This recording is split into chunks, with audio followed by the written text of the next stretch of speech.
جب غریب کی بد دعا نکلتی ہے ان کے دل سے، جب ان کی آہ نکلتی ہے ان کے دل سے، تو عرش اعظم بھی کانپنے لگتا ہے۔ کیا تھا؟ پھر رب تبارک و تعالیٰ نے حضرت جبریل علیہ الصلوۃ والتسلیم کو حکم فرمایا، اے جبریل جاؤ، جس طرح سے اس بادشاہ نے میرے اس غریب بڑھیا کی کٹھیا کو منہدم کر دیا، گرا دیا، اسی طرح سے اس بادشاہ کے محل کو تو الٹ پلٹ کر دے۔ اللہ کے حبیب صلی اللہ تعالیٰ علیہ وسلم نے ارشاد فرمایا، کیا تمہیں معلوم ہے کہ میری امت میں سب سے بڑا مفلس کون ہے؟ تو لوگوں نے عرض کیا، یا رسول اللہ، سب سے بڑا مفلس وہ ہے جن کے پاس نہ زمین ہے، نہ جائیداد ہے، مال ہے، نہ دولت ہے، دکان ہے، نہ مکان ہے۔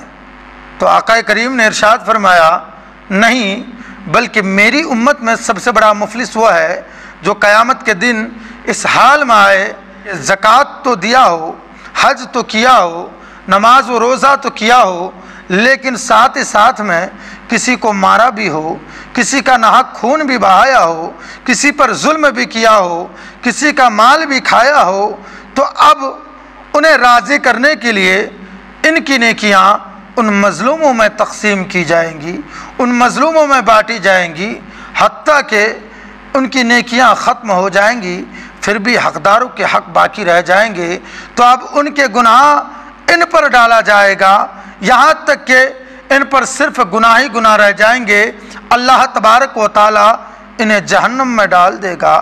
اے مسلمانوں، دنیا میں رہ کر نماز روزہ پکڑتے ہو، حج و زکوٰۃ کرتے ہو، لیکن ساتھ ہی ساتھ میں اگر کسی پر ظلم کرتے ہو، کسی کا مال کھاتے ہو، تو یاد رکھو کہیں ایسا نہ ہو کہ ہمارے یہ نماز پڑھنا، زکوٰۃ دینا، حج کرنا، روزہ رکھنا، یہ تمام کے تمام ضائع ہو جائے۔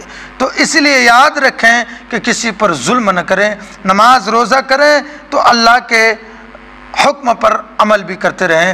رب تبارک و تعالی ہم سب کو اہدنا الصراط المستقیم پر گامزن فرمائے۔ حضرات، ظلم کرنا بہت بڑا گناہ ہے۔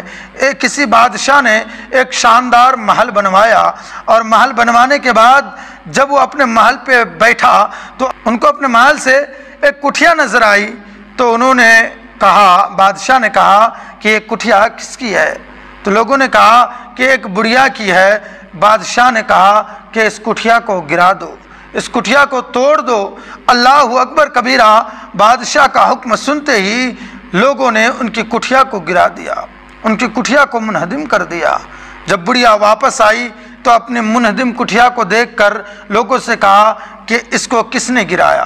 لوگوں نے کہا کہ بادشاہ نے گرانے کا حکم دیا اور اسے گرا دیا گیا۔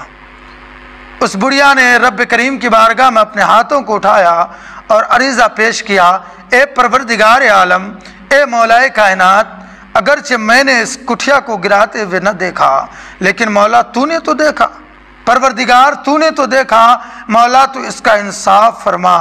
اللہ اکبر کبیرہ، جب غریب کی بد دعا نکلتی ہے ان کے دل سے، جب ان کی آہ نکلتی ہے ان کے دل سے، تو عرش اعظم بھی کانپنے لگتا ہے۔ کیا تھا؟ پھر رب تبارک و تعالیٰ نے حضرت جبریل علیہ الصلوۃ والتسلیم کو حکم فرمایا، اے جبریل جاؤ، جس طرح سے اس بادشاہ نے میرے اس غریب بڑھیا کی کٹھیا کو منہدم کر دیا، گرا دیا، اسی طرح سے اس بادشاہ کے محل کو تو الٹ پلٹ کر دے۔ کیا تھا؟